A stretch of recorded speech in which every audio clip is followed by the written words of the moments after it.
Security, Look at can you, someone Hayes, please just remove this another person dirty and his child? maintenance worker They're clearly in dragging the your wrong kid shopping into your center. mess. The Pathetic. words cut through the Saturday afternoon buzz of Luxuria Grand Mall's exclusive designer wing like a knife through silk. Conversations halted. Heads turned. Smartphones emerged from designer handbags, already recording. Benjamin Sterling stood in the center of the marble-floored corridor, his $8,000 Brioni suit immaculate, his Patek Philippe watch catching the light from the crystal chandeliers overhead. His hand gestured dismissively toward the man and child who had committed the apparent offense of existing in his proximity. Derek Hayes stood frozen, his oil-stained maintenance uniform, with Hayes, stitched in faded thread, suddenly feeling like a scarlet letter. His 6-year-old son, Tyler, gripped his hand tighter, those innocent eyes already beginning to fill with tears. They'd been walking to the food court for lunch, Derek's 30-minute break from replacing ceiling tiles, when Tyler had stopped to admire a toy robot in a boutique window. The robot cost $300. Derek made $16.50 an hour. "Excuse me," Benjamin had said, his voice carrying the particular authority of someone accustomed to immediate compliance. "This wing is for customers, not maintenance. The service corridors are clearly marked." Derek's jaw had tightened, but his voice remained steady. "It's my lunch break, sir. Just taking my son to eat." Benjamin's voice rose, drawing the crowd. "They're clearly in the wrong shopping center. This is Luxuria Grand, not a thrift store." An elderly woman nearby stepped forward, her voice sharp. "Young man, that was completely uncalled for. You should be ashamed." Benjamin barely glanced at her. Some people don't understand that standards exist for a reason. Derek knelt in front of Tyler, his calloused hands gently cupping his son's tear-stained face. "Hey, buddy, look at me." "Daddy, why is that man so mean? Did we do something wrong?" The question shattered Derek's carefully maintained composure. "No, Tyler, we didn't do anything wrong. Some people measure the wrong things, buddy. They think what matters is money and fancy clothes, but what really matters is how you treat people, kindness, respect." He stood, taking Tyler's hand. "Come on, let's go get lunch."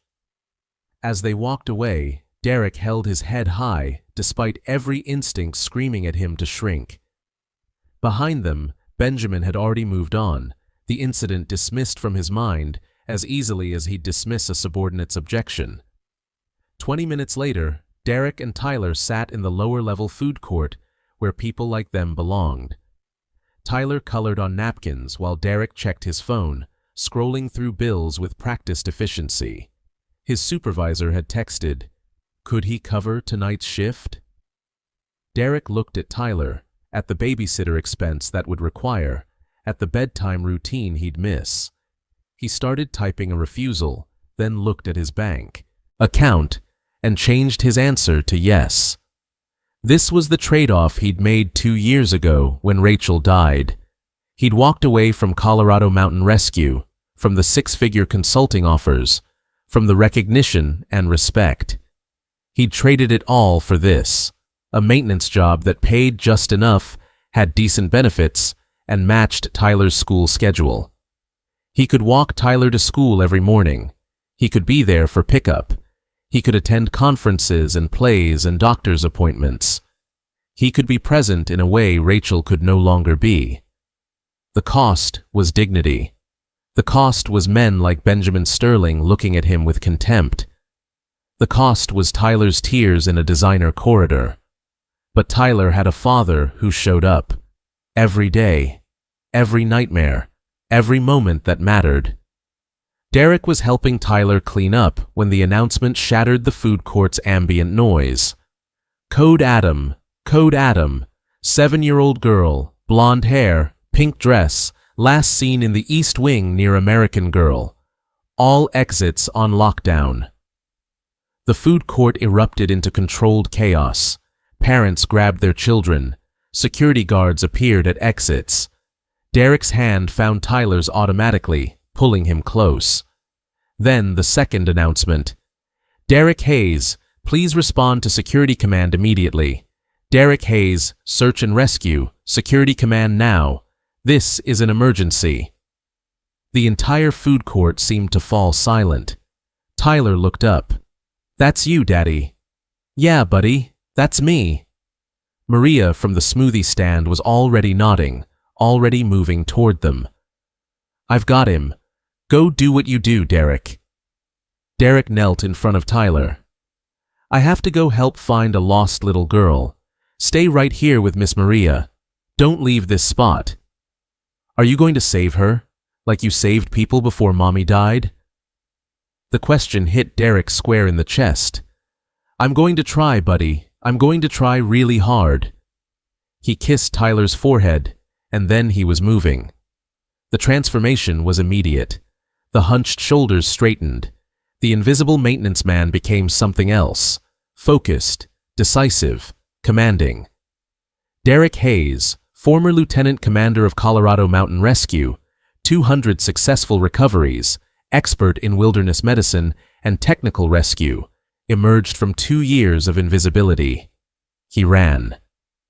4 floors above, Benjamin Sterling stood at the windows of the private dining room, looking down at the chaos. His daughter Emma sat safely beside him, her nanny scrolling through her phone.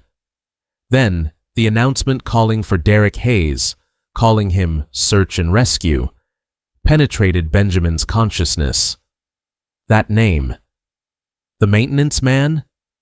Curiosity compelled him toward the security level. The security command center was barely controlled chaos.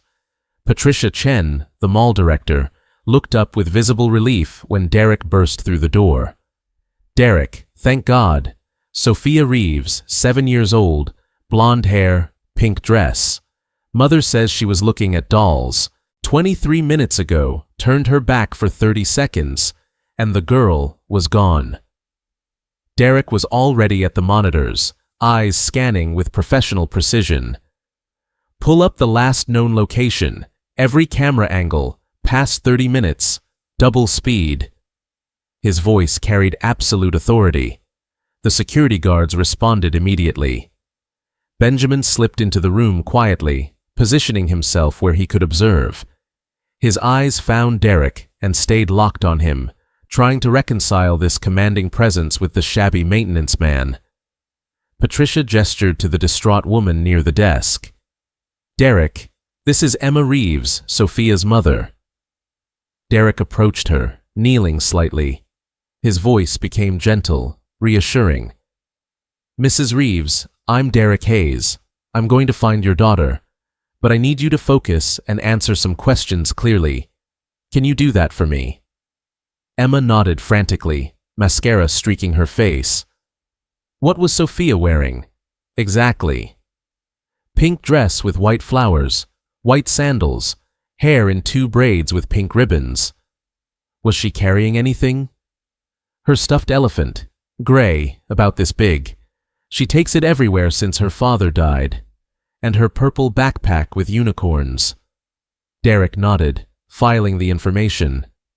Is Sophia afraid of anything? Loud noises. After Jake died, she started getting scared of sudden sounds. She'll hide in small spaces like closets. That's helpful. Thank you.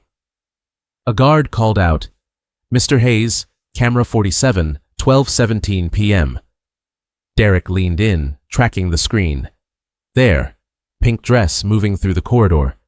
He advanced frame by frame. Sophia was following something, focused. She looked back once, hesitated, then continued. She's tracking movement. Kids this age tunnel vision when something captures their attention. He turned to Patricia. What's down this corridor? Patricia pulled up the schematic. South Service Wing, deliveries, maintenance, storage, employee access only. Doors should be locked. Should be. Pull up camera 52. The footage showed Sophia reaching a service door, hanging ajar, broken lock evident. She looked around once and slipped through. Timestamp 12:19 p.m. 28 minutes ago. Derek's expression darkened.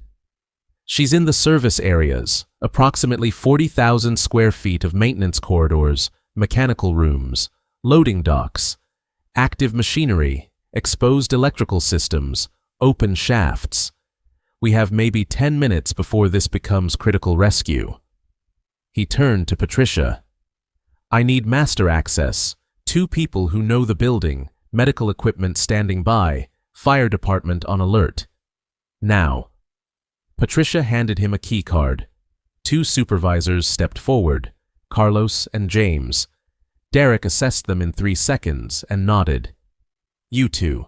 Flashlights, radios channel 7, first aid kits, systematic grid search. Follow my instructions exactly. Leaves depend on precision. Understood? Yes, sir. Derek grabbed equipment from his locker. Flashlight, first aid kit, rope he kept for reasons never fully explained. His hands moved with muscle memory, checking knots, testing gear. He was heading out when he noticed Benjamin. Their eyes met. Mr. Sterling, if you're coming, stay close and do exactly what I say. Service areas aren't safe for civilians. The role reversal was complete. Benjamin nodded. I'll follow your lead. The service corridors existed in stark contrast to the gleaming retail spaces above, concrete floors, exposed pipes, industrial lighting, the constant hum of HVAC systems. The air smelled of concrete dust and machine oil. Derek moved through the maze with absolute confidence, his flashlight cutting through shadows, his eyes reading the space. He paused at intersections, examining floors for scuff marks, walls for displaced dust. How do you know where to look? Benjamin asked. 12 years finding people in wilderness areas, mountains, caves, collapsed buildings. You learn to read environments. A child Sophia's age will move towards sound when exploring, or seek small spaces when frightened. He stopped suddenly, kneeling. His finger traced a scuff mark, child's sandal pattern. She came through here 15-20 minutes ago. He stood, tracking to a stairwell. She's going down, toward the sub-basement. Carlos spoke up. Mr. Hayes, sub-basement south end has an open shaft, 30-foot drop.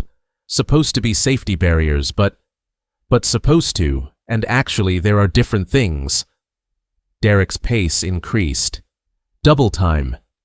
They descended, temperature dropping, mechanical hum growing louder. Derek found a purple thread snagged on a bolt. Unicorn backpack. She's definitely here. Carlos, radio Patricia. Pursuit to sub-basement south. Medical to south service entrance. Pediatric trauma kit. The sub-basement opened into a vast cavern of machinery. At the far end, the construction zone gaped. No barriers, just an open shaft dropping into darkness. Derek broke into a run. Benjamin struggled to keep up, his suit jacket abandoned, shirt soaked with sweat. He'd spent thousands on trainers, but nothing prepared him for this. Sprinting through concrete following a man who moved like pursuit was coded into his DNA. Derek reached the shaft and dropped to his knees, shining his light down. 30 feet below, wedged between HVAC units in a gap barely 2 feet wide, was a small figure in pink. Sophia. No response. Sophia, honey, can you hear me? A tiny, terrified whimper drifted up. Okay, baby, I hear you. We're going to get you out. Stay very still. Derek assessed with professional detachment. Narrow shaft, active hot units below, visible head injury, wedged position suggesting a fall. Standard rescue team would take 45 minutes. They had maybe 15 before shock became life-threatening. He turned to Carlos.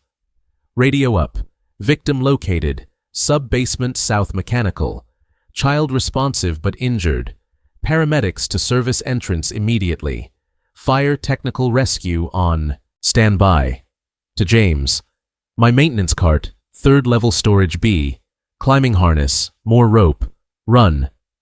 Then he looked at Benjamin, really assessed him. Mr. Sterling, I need you to anchor me. Ever done rock climbing? Rope work? Benjamin shook his head, feeling utterly useless. No. Crash course then. Derek rigged rope around a structural column. I'm rappelling down. You manage belay. When I say slack, ease here. When I say hold, lock here.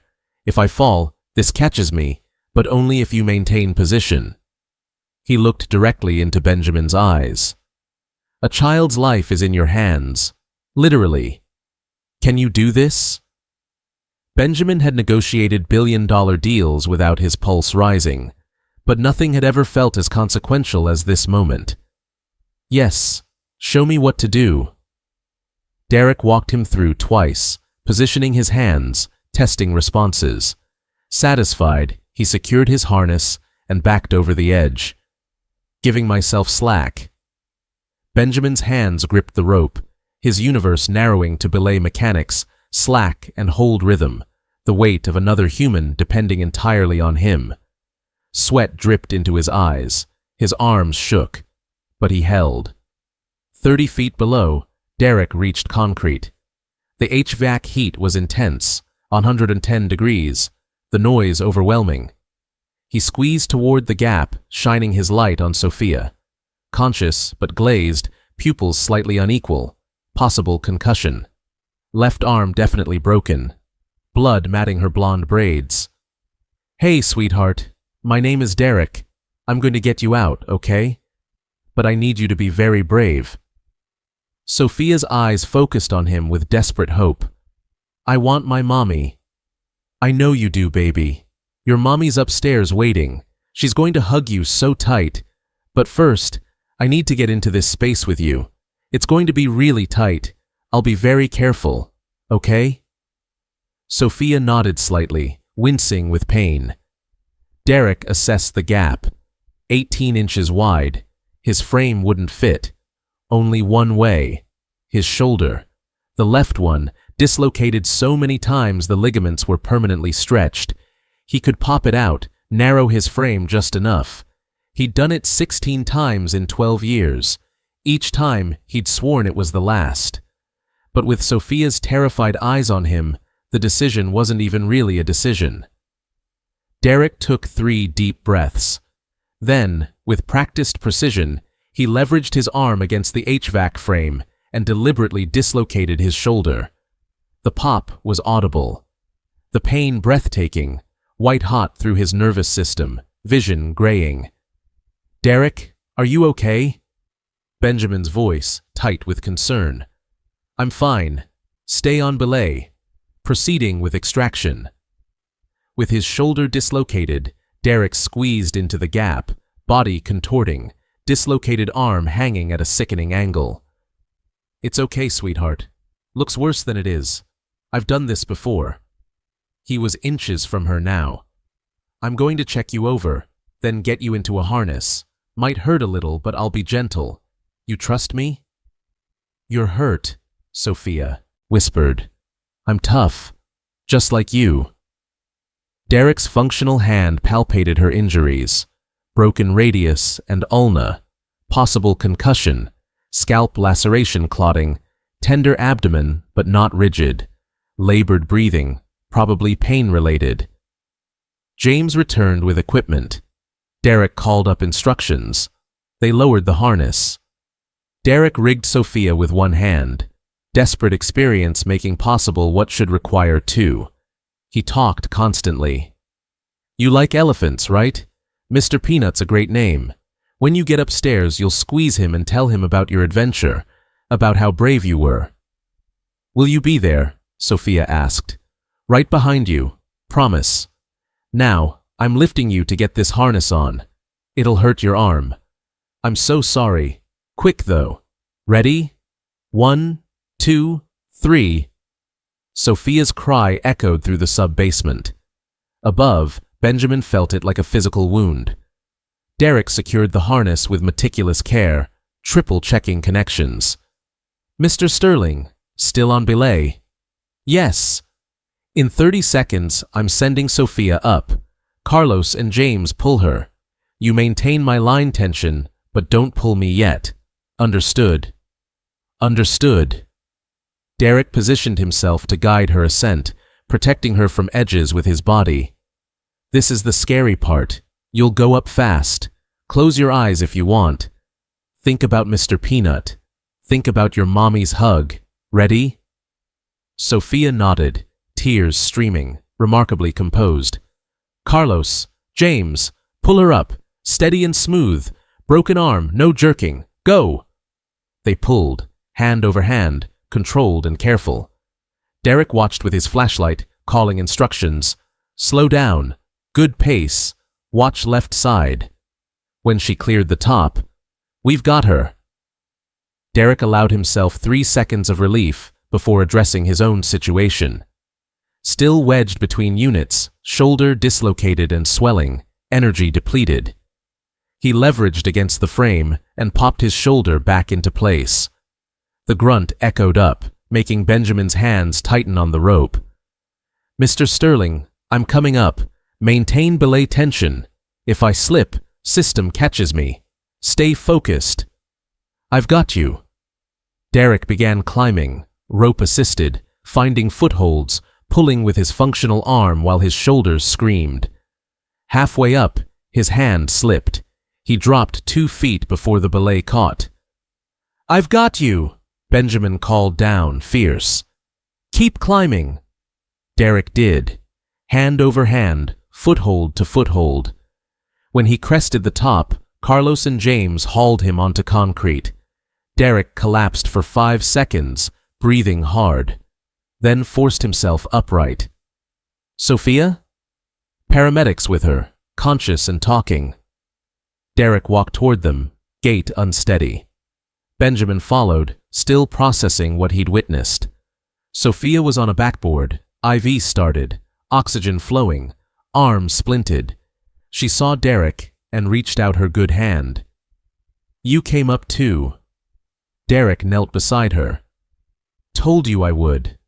Never break a promise to a brave girl. You did so good. Your mom's meeting you at the hospital. Will your shoulder be okay? I'm tough, remember? Just like you.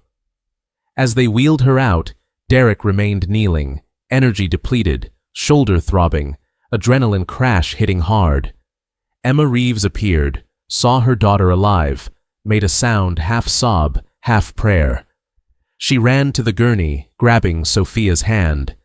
Then she saw Derek, kneeling, cradling his shoulder, covered in dust and sweat, uniform torn. She knelt before him. You saved my baby. How can I ever think Benjamin was wrong? Subscribe now. Comment. Character over cash if you judge people by heart, not clothes. You don't need to thank me. Just hug her tight. Be there. That's enough. Patricia was coordinating with the hospital, which left Derek kneeling and Benjamin standing above, no idea what to say. Derek, Patricia's voice cut through. Let the paramedics check that shoulder. It's fine. I've done this before. That's an order. Derek started to argue, then realized his hands were shaking. Okay, but someone call Tyler. He's with Maria at the food court. He'll be worried. I'll get him.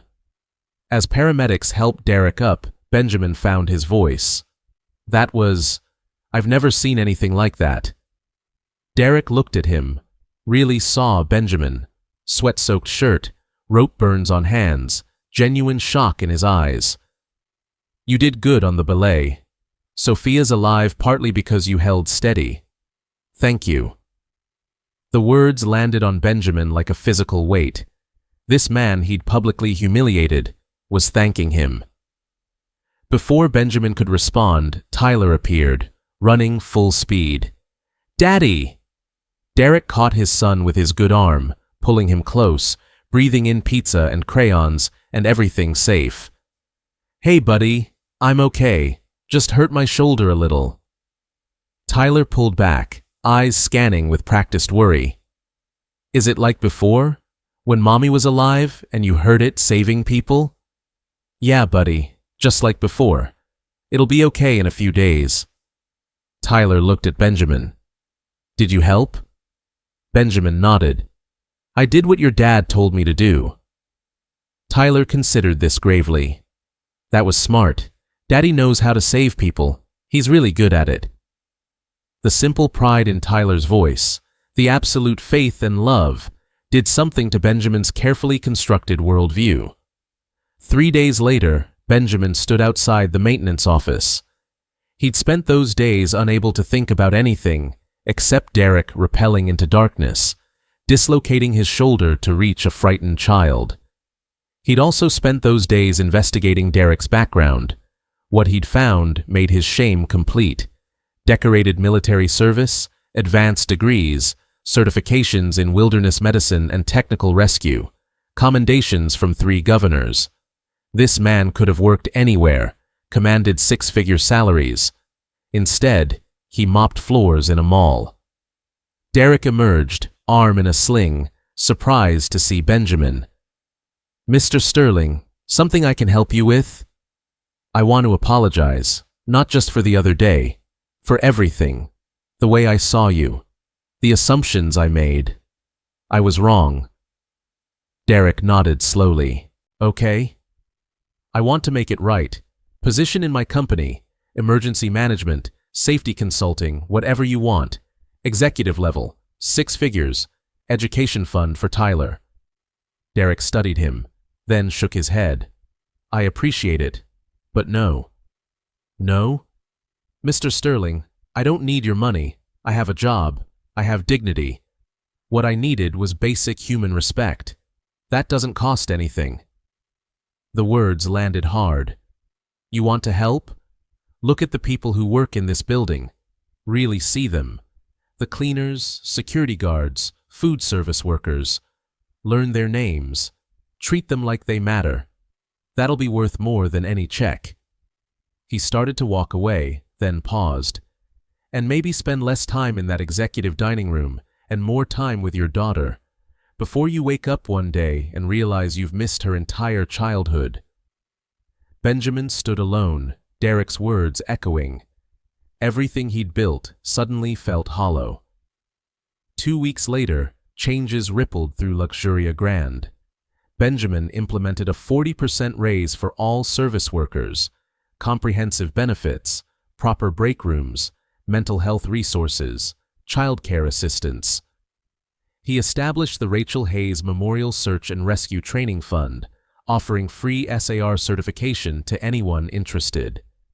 He offered Derek a consulting position, part-time, flexible hours, security, and emergency preparedness. Not charity. I need the best. That's you. Derek considered it. The pay would help. The work would use dormant skills. Tyler was in 1st grade now, in school most days. Part-time, and I'm keeping the maintenance job. Tyler needs to see his dad doing honest work. Needs to know all work has dignity. Benjamin nodded. Agreed. The transformation wasn't instantaneous, but Benjamin worked at it with the same intensity he'd applied to building his empire. He learned names. He ate in the employee cafeteria. He started picking Emma up from school himself. Emma noticed. Daddy, why are you different now?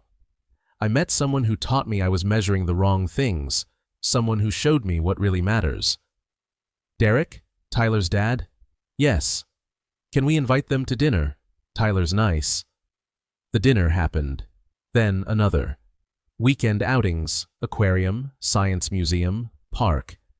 Tyler and Emma became friends, bridging their fathers. Slowly, Derek and Benjamin built something resembling friendship. Months passed. The changes at Luxuria Grand became industry news. Worker satisfaction soared. Turnover plummeted. Other developers called Benjamin, asking about his radical approach.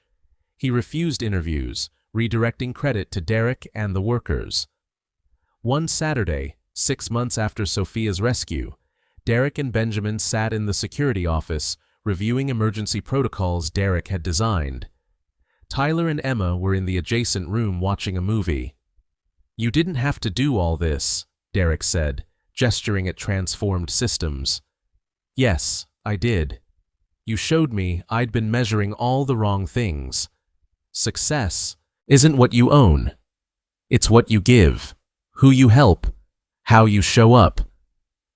Derek smiled slightly. "Getting philosophical in your old age, Sterling. Learning from a good teacher." They worked in comfortable silence, the kind that develops between people who've been through something intense together. "You know," Derek said eventually, "Rachel used to tell me every person you meet has something to teach you if you're willing to learn. I forgot that after she died. Hid.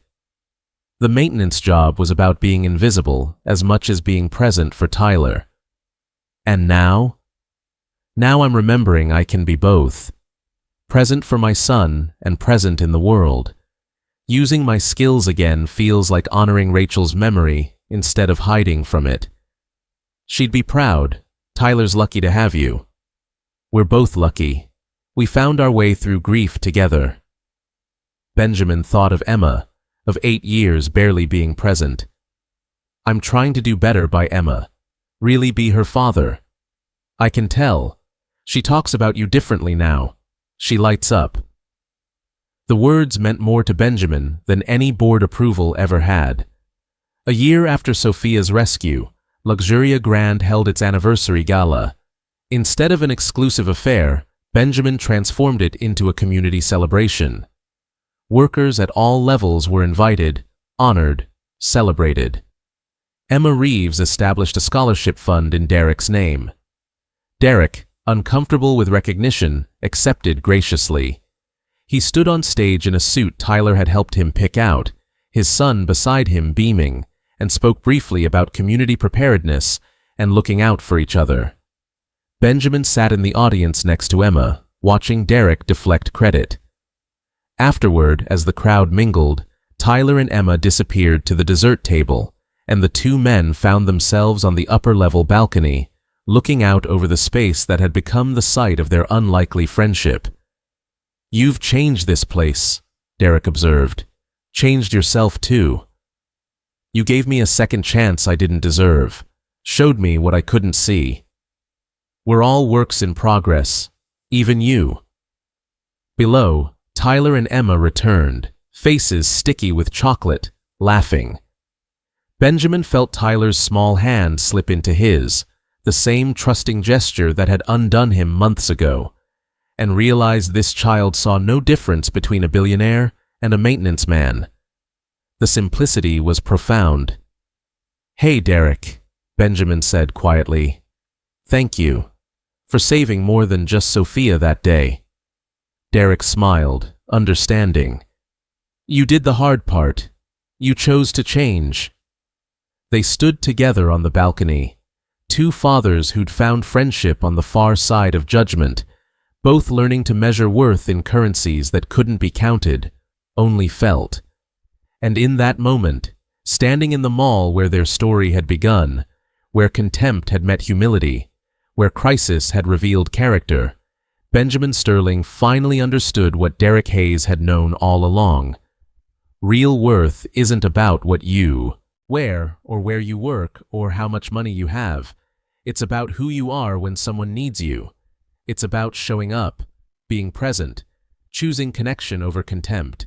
It's about measuring the right things,